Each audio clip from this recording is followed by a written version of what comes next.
This is the 13th video on kinetic friction. इस video में भी हम एक या दो न्यूमेरिकल प्रॉब्लम लेंगे काइनेटिक फ्रिक्शन पर। दोनों क्वेश्चन जो है सो आई रिडोव से है, कंसेप्ट्स ऑफ रिडोव बुक है, problems in general physics by I Irodov. Okay, तो प्रॉब्लम हम इसका टेकअप करेंगे, एक या दो प्रॉब्लम डिपेंडिंग कितना टाइम लगता है, ठीक है ना। तो पहला क्वेश्चन हम क्या करते हैं, स्टेट करते हैं।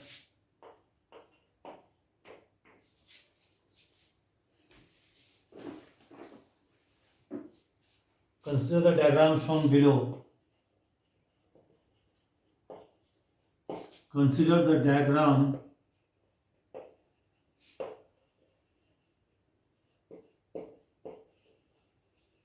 below in which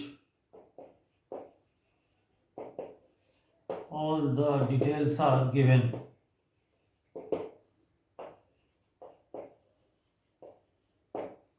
okay, diagram ऐसा है, देखिए ये मेरा रफ हॉरिजॉन्टल टेबल सरफेस है। यहाँ पर एक पुली फिक्स्ड है, यहाँ से एक ब्लॉक लग रहा है जिसका मास m है।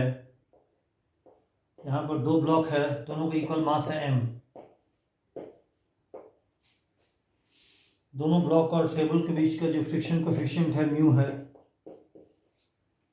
अच्छा, ये दो रस्सी है, इसमें ये रस्सी एक ये रस्सी। Both the strings are massless and inextensible.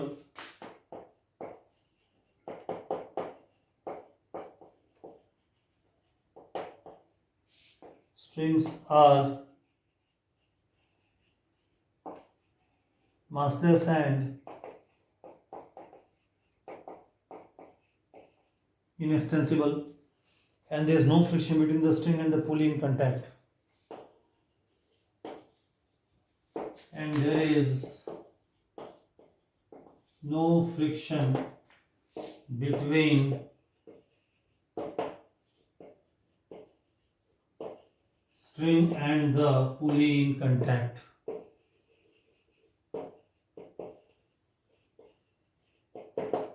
System is released from rest.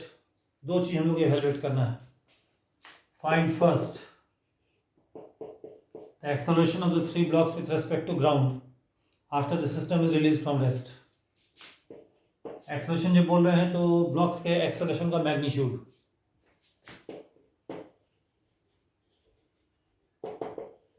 Of the three blocks with respect to ground after the system is released from rest. और दूसरा, find the tension in the string joining the two blocks of equal mass on the table, these two blocks. The tension in the string joining the two blocks lying on the horizontal table.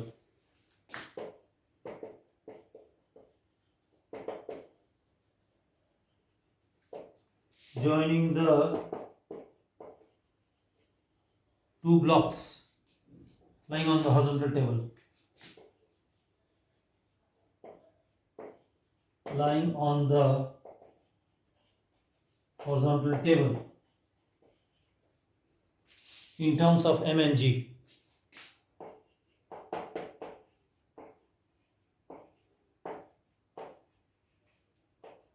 In terms of m and g.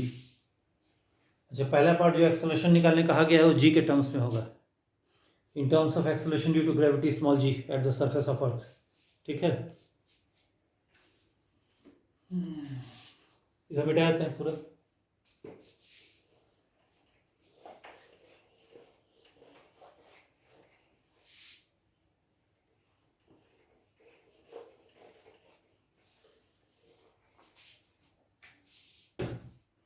तो चलिए जरा इसको हम solve करते हैं। तो क्या करते हैं, सबसे पहले ब्लॉक्स का नेमिंग कर देते हैं, ठीक है ना।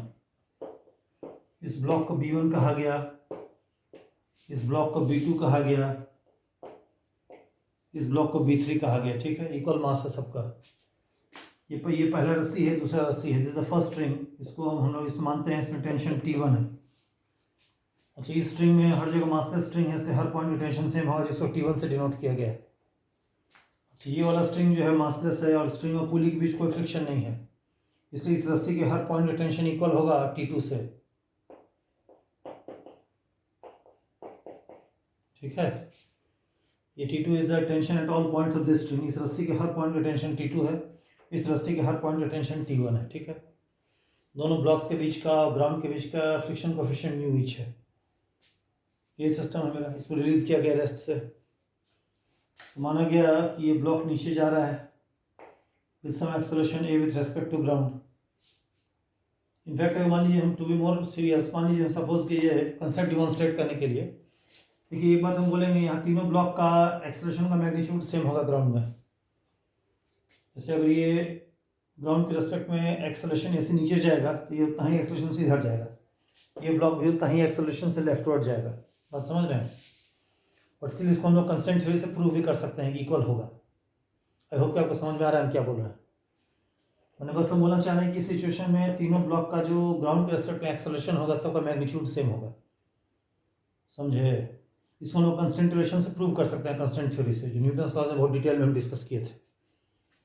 समझाने के लिए मान लेते हैं कि इस ब्लॉक B3 का डाउनवर्ड एक्सेलरेशन A3 है ग्राउंड के रेस्पेक्ट में, इसका लेफ्टवर्ड एक्सेलरेशन ग्राउंड के रेस्पेक्ट में A2 है, और B1 का ग्राउंड के रेस्पेक्ट में लेफ्टवर्ड एक्सेलरेशन A1 है, ऐसा मान लिया।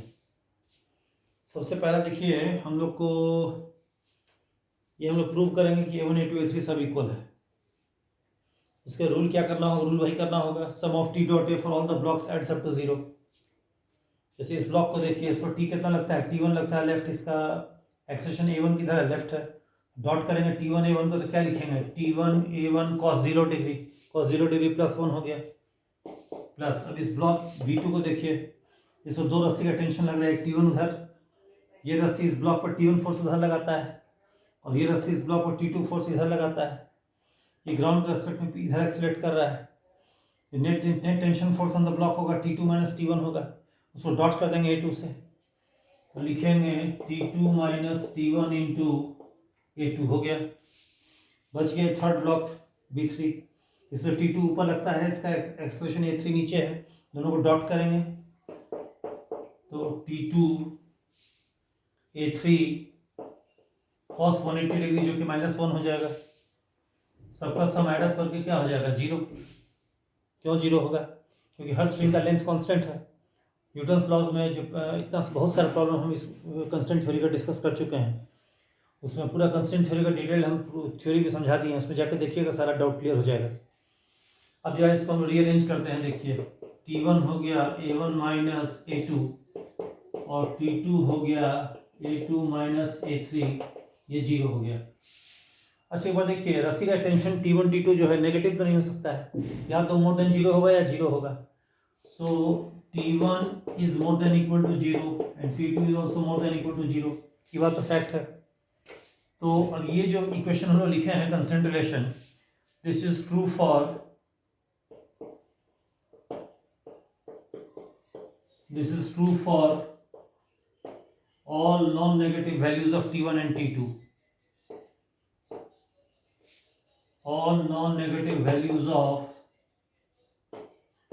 T1 and T2. It possible है if and only if coefficient of T1 and T2 separately vanish. हम कहना ये चाह रहे हैं कि ये जो T1 T2 है हमेशा नॉन नेगेटिव क्वांटिटी है। This equation is valid for all non-negative values of T1 and T2. That is possible only when coefficient of T1 and T2 separately vanish. So this is true only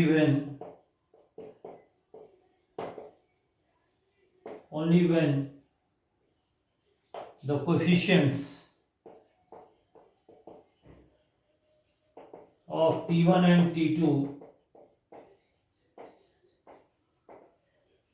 separately vanish. Okay. अच्छा इसको मिटा देते हैं, इसको मिटा दे रहे हैं, ठीक है, मिटा दे रहे हैं। सो T1 का कोएफिशिएंट क्या है? A1 माइनस A2 है। A1 minus A2 should be 0, which implies A1 is just equal to A2, and coefficient of T2 क्या है? A2 माइनस A3, वो भी क्या होगा? 0 होगा, यानी A2 इक्वल टू A3 होगा। इस इक्वेशन जॉइंटली क्या इंप्लाई करेगा?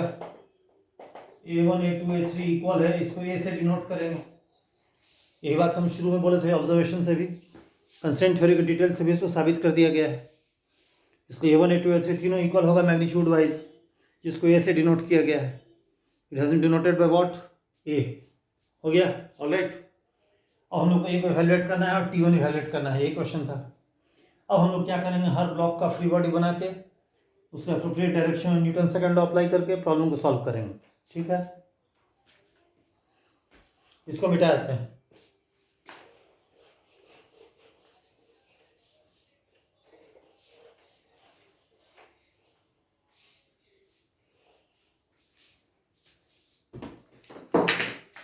ये देखिए A1 A2 A3 इक्वल आ गया. अब हम B1 B2 का B3 का सेपरेट फ्री बॉडी बनाते हैं ग्राउंड के फ्रेम में. पहले B1 का बनाते हैं. B1 एक तो उसका फ्री बॉडी हम ग्राउंड के फ्रेम में बना रहे हैं, खाली रियल फोर्स आएगा, कोई सूडो फोर्स नहीं आएगा. एक mg लग रहा है इस पर ग्राउंड, इस पर नॉर्मल फोर्स N1 ऊपर लगाएगा, इस पर एक रस्सी का फोर्स T1 इधर लगाएगा टेंशन, ये रस्सी इस पर, और ये ब्लॉक उधर जा रहा है तो ये रफ सरफेस पर लेफ्ट स्लिप कर रहा है, तो ग्राउंड इस पर जो फ्रिक्शन लगाएगा म्यू टाइम्स N1 होगा राइटवर्ड डायरेक्शन में, F1 हो जाएगा. F1 को म्यू N1 इसलिए लिखेंगे क्या कि यहाँ रफ सरफेस पर स्लिपिंग हो रहा है, ब्लॉक का स्लिपिंग हो रहा है, तो F को म्यू N लिखाएगा. अब इसको न्यूटन सेकंड में लगाते हैं लेफ्टवर्ड डायरेक्शन में ग्राउंड के फ्रेम में. N1 और mg तो राइट एंगल पर, इसको कंपोनेंट तो आएगा नहीं, खाली ये दोनों फोर्स आएगा. तो T1 minus F1 equal to ma. A1 होगा, बट A1 तो हम लोग प्रूव कर चुके हैं A के बराबर.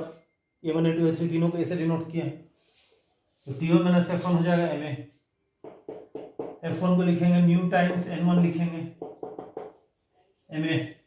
नाउ इसको न्यूटन लॉ को वर्टिकल डायरेक्शन में लगाएंगे ग्राउंड फ्रेम में, इसको क्या लिखेंगे, N1 minus mg equal to m times acceleration of block B1 with respect to ground in upward direction which is a cos 90 degree, because a is leftward, उसका component हो जाएगा a cos 90 degree हो जाएगा. cos 90 degree हम जानते हैं 0 होता है, इससे N1 जो होगा जस्ट mg के बराबर हो जाएगा. अब इस N1 को इसमें डाल देंगे, माइनस न्यू mg बराबर कितना ma. ठीक, इक्वेशन आ गया मेरा, देखिए फर्स्ट इक्वेशन आ चुका है. अब हम लोग क्या करेंगे, B2 का फ्री बॉडी बना के उसको न्यूटन का इक्वेशन लगाएंगे. पहले B2 का हम फ्री बॉडी बनाते हैं ग्राउंड फ्रेम में अगेन. ये देखिए B2 का रियल फोर्स क्या क्या होगा, mg, ग्राउंड इस नॉर्मल फोर्स N2 एक्सर्ट करेगा, इस पर ये रस्सी T1 फोर्स एक्सर्ट करेगा, ये रस्सी इस पर T2 फोर्स एक्सर्ट करेगा लेफ्टवर्ड डायरेक्शन में. अच्छा, ये रफ सरफेस पे ब्लॉक B2 लेफ्टवर्ड स्लिप कर रहा है, तो ग्राउंड इस पर फ्रिक्शन फोर्स एक्सर्ट करेगा F2 in opposite direction opposite to direction relative slip. क्योंकि F2 स्लिपिंग हो रहा है, इस F2 को म्यू N2 लिखेंगे. ये भी क्लियर हो गया. अब B2 को Newton second law ground frame में लगाते हैं लेफ्टवर्ड डायरेक्शन में, उसमें N2 और mg का कोई टर्म नहीं है क्योंकि राइट एंगल पर है, खाली ये और ये आएगा. तो क्या लिखेंगे, T2 minus T1 minus mu N2 F2, T2 minus T1 ही लिखे जाते हैं, कोई बात नहीं.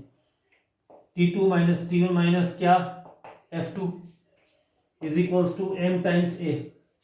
B2 का भी एक्सप्रेशन उतना ही जितना B1 का है मैग्नीट्यूड वाइज, तो T2 minus T1 minus F2 equal to what, ma. Alright.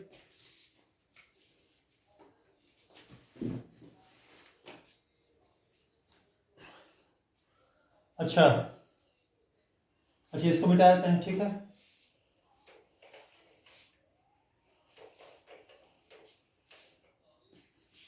So F2 को लिखेंगे म्यू N2, यहाँ लिखेंगे T2 minus T1 minus F2 को लिखेंगे mu times N2 ma. T2 minus T1 minus mu, again N2 क्या होगा, जैसे N1 mg था N2 भी mg होगा सेम आर्ग्यूमेंट से. म्यू mg बराबर कितना ma. सेकेंड इक्वेशन आ गया मेरा. तो फर्स्ट इक्वेशन ये वाला है, सेकेंड इक्वेशन ये वाला है. अब हम न्यूटन से लगाएंगे ब्लॉक B3 को डाउनवर्ड डायरेक्शन में, उसके लिए हम B3 का फ्री बॉडी बनाते हैं. B3 का बनाते हैं फ्री बॉडी B3 का. ठीक है,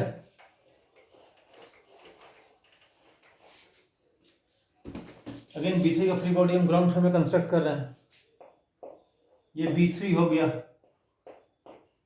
mg हो गया, ये T2 हो गया, v3 ग्राउंड के रेस्पेक्ट में नीचे एक्सेलरेट कर रहा है with acceleration a, downward direction में लगाते हैं Newton second law, mg minus t2 is equal to ma। ये थर्ड इक्वेशन आ गया देखिए। तो थर्ड ये वाला, सेकंड ये वाला, फर्स्ट इक्वेशन ये वाला, इसको यहाँ लिख दे रहे हैं, फिर से लिख दे रहे हैं क्लैरिटी के लिए। ये फर्स्ट इक्वेशन आ गया देखिए। अब हम क्या करते हैं, फर्स्ट सेकंड थर्ड इक्वेशन को जोड़ते हैं। We add all the three equations, first second और थर्ड इक्वेशन को हम लोग एड अप करते हैं। अच्छा इधर मिटाते हैं, ठीक है। सब इक्वेशन लिख दिया हम सारा। T2 minus T1 minus mu mg equal to ma, T1 mg minus T2 equal to ma, T1 minus mu mg equal to ma, ठीक है। इसको मिटाते हैं। तो T1 minus mu mg equal to ma, T2 minus T1 minus mu mg equal to ma, mg minus T2 equal to ma, ठीक है।